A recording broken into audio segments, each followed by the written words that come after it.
दोस्तों आज का ये जो सेशन है आपके लिए बहुत ही इम्पोर्टेंट होने वाला है क्योंकि आज के इस वीडियो में हम जो टॉपिक डिस्कस करने वाले हैं वो आपके सिलेबस से रिलेटेड बहुत सारे टॉपिक को कवर करेगा। तो आज के हमारे इस वीडियो का टॉपिक है डार्विनिज्म और डार्विनिज्म के अंतर्गत हम नेचुरल सिलेक्शन, ठीक है, सेक्सुअल और आर्टिफिशियल सिलेक्शन को जानेंगे और साथ ही साथ जो modern synthetic theory of evolution है इस टॉपिक को भी डिस्कस करेंगे। तो कहने का मतलब है कि आज के इस एक सिंगल वीडियो में कई सारे टॉपिक कवर होने वाले हैं और सभी टॉपिक बहुत ही इम्पोर्टेंट है। तो आज का ये वीडियो जो है आप पूरा देखिएगा, वीडियो को कहीं स्किप मत कीजिएगा क्योंकि हर एक पॉइंट एक दूसरे से जुड़ा हुआ है। अगर आप वीडियो को स्किप करते हैं तो आगे की चीज़ें आपको समझ में नहीं आएंगी। तो वीडियो को ध्यान से देखते चलिएगा। तो आइए वीडियो की शुरुआत करते हैं। देखिए लास्ट लेक्चर में हमने देखा था कि लैमार्क ने कहा था कि जो स्पीसीज़ का एवोल्यूशन होता है वो होता है ट्रांसफॉर्मेशन के थ्रू। तो जैसे कि यहाँ पे कोई स्पीसीज़ 1 है, ये ट्रांसफॉर्म होकर स्पीसीज़ 2 बनाती है, फिर स्पीसीज़ 2 ट्रांसफॉर्म होकर स्पीसीज़ 3 बनाती है। तो इसमें क्या हो रहा था कि एक स्पीसीज़ कंप्लीट होकर दूसरे स्पीसीज़ में बदल जाती थी। तो लैमार्क के अनुसार कहने का मतलब ये था कि कंप्लीट ट्रांसफॉर्मेशन हो जा रहा था। तो अगर हम लैमार्क के अनुसार देखें तो इन्वायरमेंट में जो वेरिएशन था वो ख़त्म हो जाए। तो इस तरह से देखा जाए तो लैमार्क के अकॉर्डिंग जो इन्वायरमेंट है उसमें स्पीसीज़ के वेरिएशन ही देखने को नहीं मिलेंगे। इस वजह से जो लैमार्क की थ्योरी थी उसको डिनाई किया गया, लेकिन बाद में कुछ इसमें चेंजेस करके न्यू लैमार्किज्म दिया गया। अब इसके बाद आई बात डार्विन की। तो डार्विन का कहना था कि जो इवोल्यूशन होता है वो ट्रांसफॉर्मेशन के थ्रू नहीं होता, यह एक डेविएशन जैसा होता है। जैसे ये एक स्पीसीज़ है, अब इस स्पीसीज़ से अलग होकर या फिर कह सकते हैं डेविएट होकर दो नए स्पीसीज़ बन जाते हैं। तो इस ओरिजिनल पॉपुलेशन से कुछ अलग तरह के पॉपुलेशन या फिर कह सकते हैं कुछ अलग तरह के स्पीसीज़ बनते हैं जिनके कैरेक्टर जो ओरिजिनल स्पीसीज़ है उससे कुछ अलग होते हैं। अब यदि इनके ऊपर जो सिलेक्शन प्रेशर है वो काम करता है तो अलग अलग स्पीसीज़ बनते जाएंगे। तो एक तरह से देखा जाए तो यहाँ पर आपको वेरिएशन देखने को मिलता है। यदि आप लैमार्क और डार्विन की थ्योरी को एग्जाम्पल के थ्रू समझे तो आप देखेंगे कि जो लैमार्क में था कि छोटे जिराफ कैसे अपनी गर्दन को लंबी किए और बड़ी गर्दन वाले जिराफ बन गए, तो इसमें क्या हुआ कि स्पीसीज़ में ट्रांसफॉर्मेशन होकर छोटी गर्दन से सीधे क्या बन गया, बड़ी गर्दन, यानी कि छोटी गर्दन वाले नहीं रहे। लेकिन डार्विन के अनुसार देखा जाए तो जो जिराफ थी उसके दो स्पीसीज़ थे, एक छोटी गर्दन एक बड़ी गर्दन, यानी कि यहाँ पर आपको वेरिएशन देखने को मिल रहा था। और जब इन्वायरमेंट में केवल बड़े पेड़ रह गए तो यहाँ पर जो नेचुरल सिलेक्शन था यानी कि जो नेचर का प्रेशर था वो प्रेशर छोटी गर्दन वाले नहीं झेल पाए, यानी कि वो इस इन्वायरमेंट में सेट नहीं बैठ पाए, इसलिए वो ख़त्म हो गए। बचे कौन, लंबी गर्दन वाले।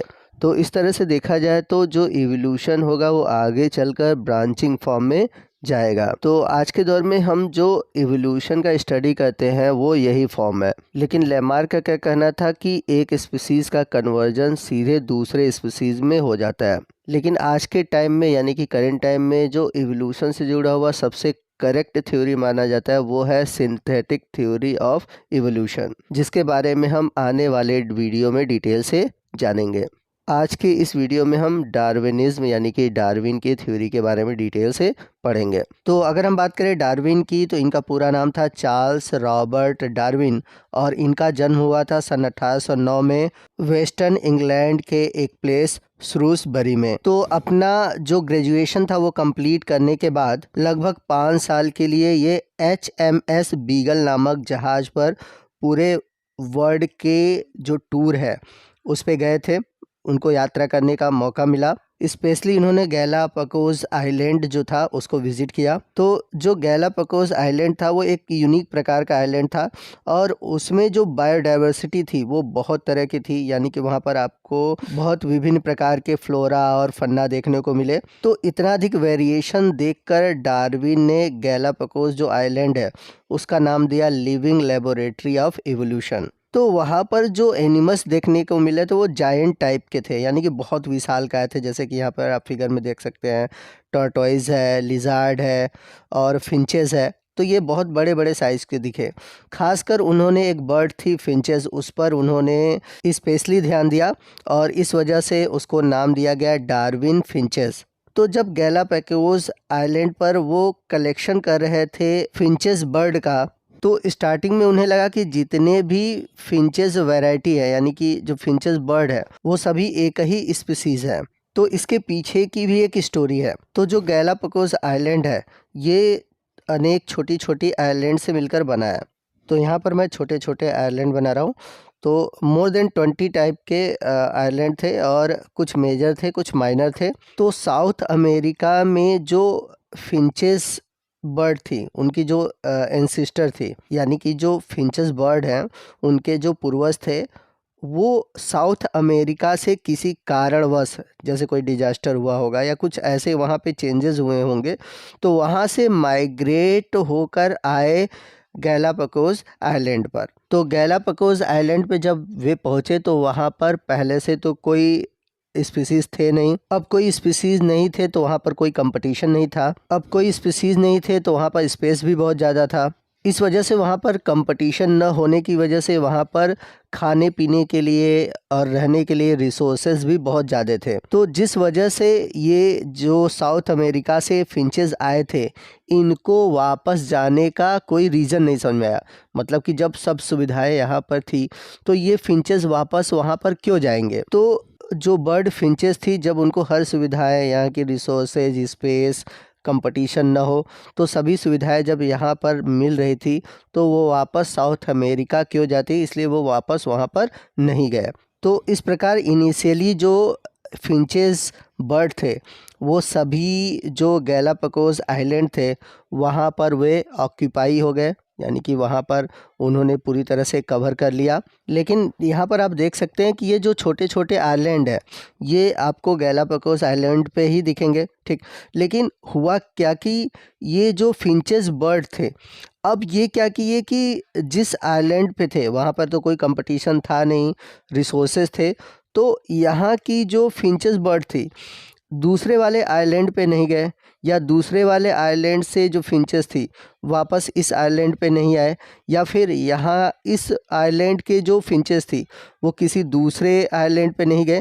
कहने का मतलब कि जो फिंचेस जिस आइलैंड पे थे वहीं पर रह गए, यानी कि कोई भी फिंचेस बर्ड किसी दूसरे आइलैंड पर मूव करने की कोशिश नहीं की। तो इस वजह से इनके बीच इंटरब्रीडिंग नहीं हुई और इस प्रकार हम कह सकते हैं कि यहाँ पर रिप्रोडक्टिव आइसोलेशन था, यानी कि एक ही तरह के स्पीसीज आपस में क्या कर रहे थे, रिप्रोड्यूस कर रहे थे। कोई दूसरा स्पीसीज जाकर एक दूसरे के साथ क्रॉस नहीं कर रहा था। अब इस वजह से अलग अलग आइलैंड पर अलग अलग प्रकार के स्पीसीज थे और इस तरह से यहाँ पर हो गया स्पेसिएशन। तो जो आज के समय गैलापागोस जो आइलैंड है उसमें जो बर्ड फिंचेस देखने को मिलते हैं, उनमें जो बदलाव हुआ है उनके चोंच में हुआ है, उनके बीक में हुआ है। और ये बीक में चेंजेस किस आधार पे हुए हैं कि वहाँ पर किस तरह के फूड अवेलेबल है, उस फूड के अकॉर्डिंग उनके बीक में चेंजेस हुए। तो इस तरह बीक में जो चेंजेस हुए वो निर्भर करते हैं कि वहाँ पर उस एरिया में किस तरह के फूड अवेलेबल है। तो इस तरह से ये जो चेंज आया, ये चेंज कहलाया एडॉप्टेशन। तो यहाँ पर देखा जाए तो ये जो चेंजेस हुआ है एक एंसेस्टर से होकर आया है। यहाँ पर हम कह सकते हैं कि ये जो कैरेक्टर है इसमें डाइवर्जन हो गया। कहने का मतलब ये है कि इस आयरलैंड के जो कैरेक्टर है वो अलग है, इस आयरलैंड के जो कैरेक्टर है अलग है, इस आयरलैंड के जो कैरेक्टर है वो अलग है। तो इस तरह से जब एक पॉइंट से कोई चेंजेस होते हैं, यानी कि डाइवर्स होती है, तो उसे हम बोलते हैं रेडिएट या फिर रेडिएशन। तो यहाँ पर जो चेंजेस हुआ वो हुआ एडाप्टेशन की वजह से, इसलिए इसे हम बोलते हैं एक, मतलब एक अलग नाम देंगे, इसका नाम देंगे एडाप्टिव रेडिएशन। तो फिंचेस का ये जो एग्जाम्पल है एक तरह से एडेप्टिव रेडिएशन का बेस्ट एग्जाम्पल है। तो यहाँ पर आप 3 तरह के फिंचेस देख सकते हैं। ये पहला जो है ये है कैक्टस ईटर फिंचेस, दूसरा है इंसेक्ट ईटर फिंचेस और ये है सीड ईटर फिंचेस। और इनमें जो मेन ध्यान देना है वो है इनकी बीक, क्योंकि इनके बीक में आपको देखेंगे कि कितना ज़्यादा डिफरेंसेस देखने को मिलेगा। तो अगर हम फिंचेस को स्टडी करते हैं, ये तो एक तरह से एविडेंस प्रोवाइड करते हैं origin of species by means of geographical isolation. तो जियोग्राफिकल आइसोलेशन का मतलब क्या हुआ कि जियोग्राफी का अलग हो जाना। तो आपने जैसे देखा कि अलग अलग आइलैंड पे अलग अलग तरह के आपको फिंचेस देखने को मिले, तो ये एक तरह से क्या था, जियोग्राफिकल आइसोलेशन था। आइए नेक्स्ट हम बात करते हैं थ्योरी ऑफ नेचुरल सिलेक्शन, यानी कि नेचुरल सिलेक्शन है क्या और ये कहता क्या है। तो वास्तव में देखा जाए तो जो नेचुरल सिलेक्शन है ये एक प्रकार का ड्राइविंग फोर्स है फॉर द इवोल्यूशन। तो एक और नेचुरलिस्ट थे एल्फ्रेड रसेल्स वेलेस, इन्होंने इंडिपेंडेंटली प्रपोज किया था थ्योरी ऑफ नेचुरल सिलेक्शन। तो रियलिटी में हुआ ये कि जो एल्फ्रेड रसेल थे और जो डार्विन थे, ये दोनों एक दूसरे के कांटेक्ट में आए। तो एल्फ्रेड ने क्या किया कि अपनी बहुत सारी थ्योरी जो लिख रखी थी वो डार्विन को दी, नॉर्मली उनको पढ़ने के लिए। तो डार्विन ने जब एल्फ्रेड रसेल्स के थ्योरी को स्टडी किया तो वो शॉक हो गए कि उन्होंने अभी तक जो चीज़ें ऑब्जर्व की थी वही सब चीज़ें रसेल्स ने भी अपने थ्योरी में मेंशन कर रखा था। तो CSIR में आपको एक क्वेश्चन देखने को मिलता है कि नेचुरल सिलेक्शन थ्योरी किसने दिया था। तो नेचुरल सिलेक्शन थ्योरी के लिए दोनों को ही माना जाता है, यानी कि डार्विन भी है और एल्फ्रेड रसेल वेलेस भी है। तो अगर ऑप्शन में डार्विन है तो आपका आंसर डार्विन होगा, और अगर वेलेस है तो आपका आंसर जो होगा वेलेस होगा। तो आइए हम बात करते हैं कि थ्योरी ऑफ नेचुरल सिलेक्शन क्या कहती है। तो ये कहता है कि किसी भी ऑर्गेनिज्म में ओवर प्रोडक्शन की प्रॉपर्टी होती है, यानी कि कोई भी जीव अपने समान बहुत सारे संतान उत्पन्न कर सकता है। अब उनकी जो संतानें होंगी उनके बीच स्ट्रगल होगा, स्ट्रगल फॉर एग्जिस्टेंस। कहने का मतलब है कि बहुत सारे ऐसे ऑर्गेनिज्म हैं जो कि बहुत सारे बच्चे देते हैं, लेकिन सभी बच्चे इस पृथ्वी पर रहें ये पॉसिबल नहीं है। क्यों पॉसिबल नहीं है? क्योंकि रिसोर्सेज लिमिटेड हैं, ठीक। तो उनके बीच क्या होगा, एक कंपटीशन होगा, और उस कंपटीशन में वही सरवाइव करेगा जो कि इसके अनुसार फिट बैठता है। तो कहने का मतलब है कि उनके बीच स्ट्रगल होता है अपने आप को बचाने के लिए। नेचुरल सिलेक्शन का जो थर्ड पॉइंट कहता है वेरिएशन। वेरिएशन कहने का मतलब कि इन्वायरमेंट में पहले से ही आपको कई तरह के वेरिएशन स्पीसीज में देखने को मिलेंगे, और इसी वेरिएशन की वजह से, यानी कि विभिन्नताओं की वजह से उन स्पीसीज के बीच नेचुरल सिलेक्शन होगा। और इस नेचुरल सिलेक्शन में वही स्पीसीज फिट बैठेंगे जो कि अपने आप को उसके अनुसार अपने आप को अडॉप्ट करेंगे। अगर वो अपने आप को अडॉप्ट नहीं करते तो वो प्रकृति से नष्ट हो जाते हैं, और इसी को हम बोलते हैं survival of fittest. Fifth point था इनहेरिटेंस ऑफ यूजफुल वेरिएशन। तो डार्विन की थ्योरी में यहीं पर थोड़ा सा गड़बड़ था। गड़बड़ ये था कि इनका कहना था कि जो वेरिएशन यूजफुल है वही आगे बढ़ते हैं, बाकी जो वेरिएशन है यूजफुल नहीं है वो आगे नहीं बढ़ते। तो आपको बता दें कि कोई भी वेरिएशन जो जेनेटिक लेवल पर है, वो चाहे यूज़फुल हो चाहे यूज़फुल ना हो, वो आगे यानी कि इनहेरिटेंस होता ही होता है। और इनका लास्ट पॉइंट था ओरिजिन और फॉर्मेशन ऑफ न्यू स्पीसीज, यानी कि जो इस कंपटीशन में, यानी कि जो सिलेक्शन में फिट बैठते हैं वही आगे जाकर नए स्पीसीज का फॉर्मेशन करते हैं। तो डार्विन के अनुसार जो फिटनेस का मतलब था वो था रिप्रोडक्टिव फिटनेस। कहने का मतलब ये है कि कोई भी स्पीसीज अगर नेचर के अनुसार फिट बैठता है तो वही आगे चलकर रिप्रोडक्शन करता है, आगे चलकर उसी की ऑफस्प्रिंग बढ़ती है। बाकी जो नेचर के अनुसार अपने आप को सेट नहीं कर पाता वो आगे चलकर नष्ट हो जाता है। तो आइए अफ्रीकन जिराफ के अकॉर्डिंग हम डार्विन की थ्योरी को समझते हैं। तो डार्विन का कहना था कि उस समय अफ्रीका में दो तरह की वैरायटी या फिर हम कह सकते हैं दो वेरिएंट जिराफ के मिलते थे, एक लंबी गर्दन वाले एक छोटी गर्दन वाले। तो फिर जैसे जैसे क्लाइमेट चेंज हुआ वहाँ के पेड़ लंबे हुए, घास ख़त्म हो गई, तो जो छोटी गर्दन वाले थे उनको तो घास मिल नहीं रहा था, ठीक।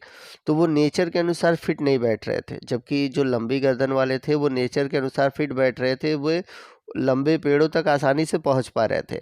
तो यहाँ पर जो सर्वाइवल ऑफ फिटेस्ट है, यानी कि जो प्रकृति के अनुसार सेट बैठ रहे थे वो थे लंबी गर्दन वाले, छोटी गर्दन वाले नहीं थे। इस वजह से जो छोटी गर्दन वाले जिराफ थे वो नष्ट हो गए, उनमें नेचुरल सिलेक्शन नहीं पाया गया। आइए नेक्स्ट हम बात करते हैं कि डार्विन की थ्योरी को कैसे क्रिटिसाइज़ किया गया, कौन कौन सी चीज़ें थी जिनकी वजह से इनके थ्योरी की आलोचना हुई।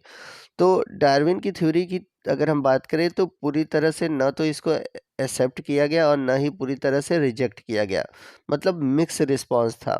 तो जो आइडिया ऑफ इवोल्यूशन था उस समय के लिए कंट्रोवर्शियल था, क्योंकि उस समय लोगों को जो इवोल्यूशन की चीज़ें थी, उस इवोल्यूशन की जो बातें थी वो समझ में नहीं आती थी।